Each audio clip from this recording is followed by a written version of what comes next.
Assalamualaikum warahmatullahi wabarakatuh. Saya Faizal Fadila dengan NIM 23044111658 kelas 3Q Prodi Informatika Fakultas Teknik Komputer. Pada video ini, saya akan menjelaskan desain jaringan yang telah saya buat menggunakan topologi star, IP address kelas C, dan media transmisi kabel UTP jenis strike. Nah, video ini saya buat guna menyelesaikan tugas UTS mata kuliah jaringan komputer dengan dosen pengampu Alim Surya Saruman Eskom MPD. Nah, di sini bisa kita lihat desain jaringan yang telah saya buat menggunakan topologi star, IP address kelas C, dan media transmisi kabel UTP jenis strike. Perlu kita ketahui apa sih yang dimaksud dengan topologi star? Topologi star adalah konfigurasi jaringan di mana setiap komputer atau node terhubung ke sebuah perangkat pusat atau biasa disebut dengan hub atau switch. Seperti namanya, topologi star memiliki konfigurasi jaringan dengan struktur seperti bintang. Topologi star merupakan salah satu konfigurasi jaringan komputer yang paling umum digunakan. Dalam konfigurasi jaringan ini, semua perangkat yang terhubung ke perangkat hub atau switch terangkai seperti struktur bintang. Adapun kelebihan topologi star, yang pertama, jika satu noda mengalami kegagalan, maka yang lain masih bisa berfungsi. Yang kedua, memiliki performa jaringan yang tinggi karena tidak ada tabrakan data yang dapat terjadi. Yang ketiga, lebih murah dan mudah dipasang karena setiap perangkat hanya membutuhkan satu jalur untuk terhubung ke perangkat pusat. Yang keempat, topologi star lebih mudah untuk mendeteksi kesalahan dalam jaringan. Yang kelima, topologi star lebih mudah untuk diperluas. Yang keenam, tidak ada gangguan pada jaringan saat menghubungkan atau melepaskan perangkat. Yang ketujuh, topologi star lebih mudah dioperasikan. Adapun kekurangan topologi star, yang pertama, membutuhkan lebih banyak kabel daripada topologi bus.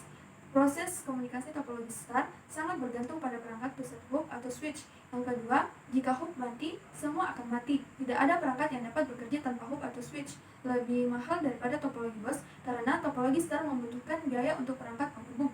Yang ketiga, hub atau switch memerlukan lebih banyak sumber daya dan perawatan reguler karena merupakan sistem pusat dari topologi star.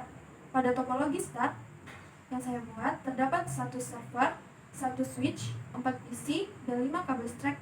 Kemudian IP address. IP address adalah sebuah sistem pengelamatan unik setiap host yang terkoneksi ke jaringan berbasis TCP atau IP.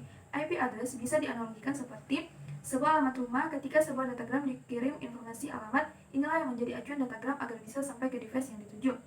IP address terdiri dari dua bagian, yaitu network ID dan host ID, di mana network menentukan alamat dari suatu jaringan komputer, sedangkan host ID menentukan alamat dari suatu komputer atau host dalam suatu jaringan komputer.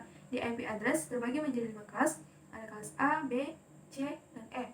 Nah, di sini saya menggunakan IP address kelas C.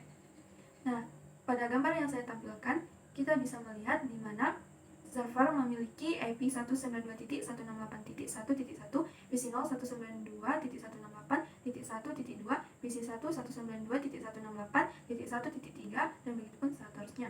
Adapun kelebihan IP address kelas C, yang pertama, efisiensi untuk jaringan kecil, yang kedua, penghematan alamat, yang ketiga, lebih mudah dan dikelola, yang keempat, pemisahan subnet yang sederhana. Adapun kekurangan IP address, yang pertama, jumlah alamat terbatas, yang kedua, kurang fleksibel untuk jaringan yang berkembang, yang ketiga, tidak efisien untuk jaringan besar, yang keempat, pengaturan dan pengawasan lebih rumit untuk banyak subnet.